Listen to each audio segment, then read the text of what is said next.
Hey Clashers, I'm Community Manager Darian, and welcome to our winter wonderland. The snow is falling, the crisp, cold air makes you feel alive, especially when you hear the sound of...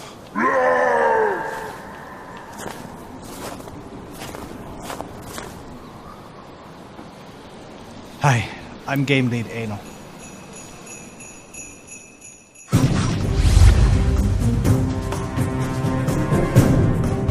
So you're probably wondering what's with these amazing and adorable costumes. These are just two of the newest units we're adding in the winter update coming later this month. That's right. Not only is the Town Hall 13 the biggest update of the year, we've got a ton of new content coming with this new Town Hall. The theme of Town Hall 13 is Dark Elixir and Ice. And if you'll notice, the color palette of the buildings is suitably matched to that theme. From the cannons to the walls to the Town Hall, we've given everything a bit of a colder, frosty feel. So, but upgrading the Town Hall isn't all. Town Hall 13 comes with its own brand new signature defense, the Giga Inferno.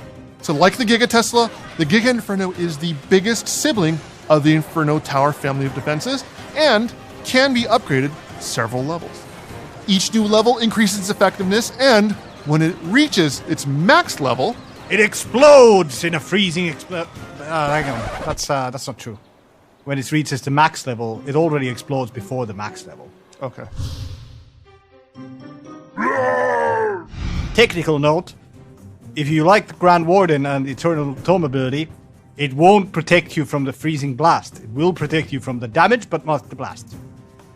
This will probably cause, advanced players to kind of shift the metagame a little bit now that the Eternal Tome ability doesn't grant it protection from the freeze.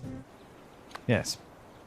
So now, let's talk about the other amazing things coming with this update. As you may have noticed, I'm wearing the costume of a very special new addition to Clash of Clans.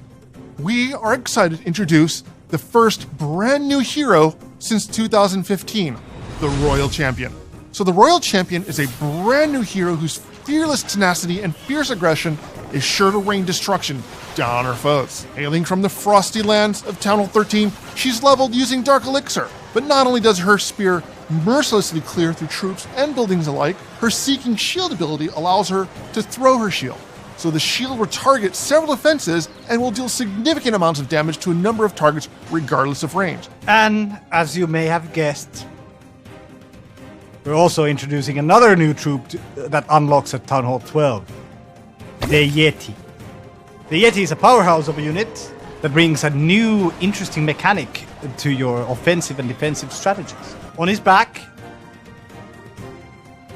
he carries a large bundle of Yeti mites, and although the Yeti has strong close-range attacks, when the Yeti takes damage, the Yeti mites will jump out and seek revenge against the attackers. The Yeti can't go over walls, but the Yeti mites can, and finally when the Yeti is defeated, a bunch of Yeti mites will come out of the backpack when it falls and also swarm the defenses.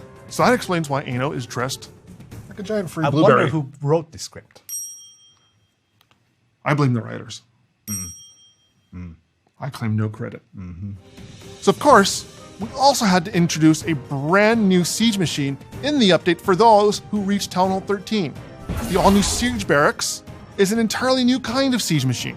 So the Siege Barracks don't fly or drive towards any particular target like the previous siege machines do. Instead, you drop it like you would your regular clan castle troops.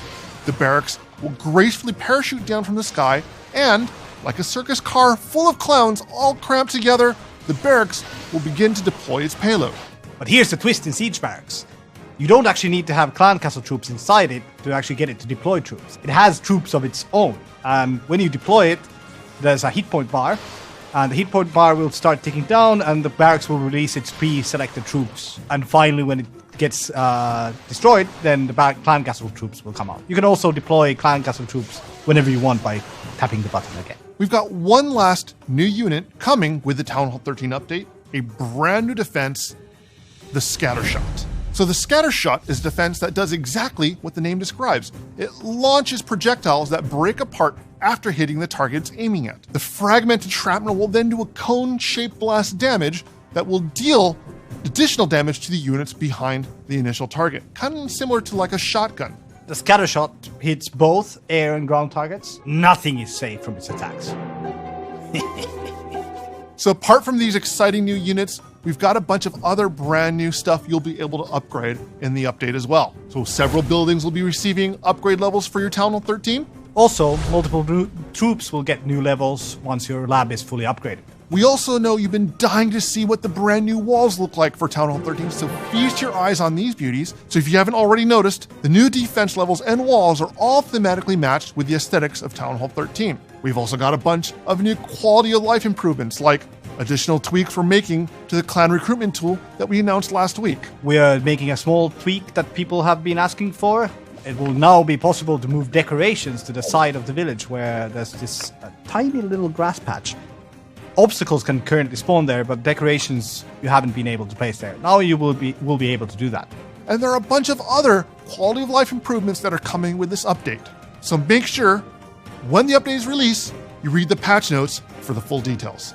So that wraps up the exciting details of the Town Hall 13 update. Make sure you read the full patch notes when the update's released. And until then, guys, clash on! You sure this is the best you could do for Yeti Mites? Do you see the family resemblance? Egyptian, right?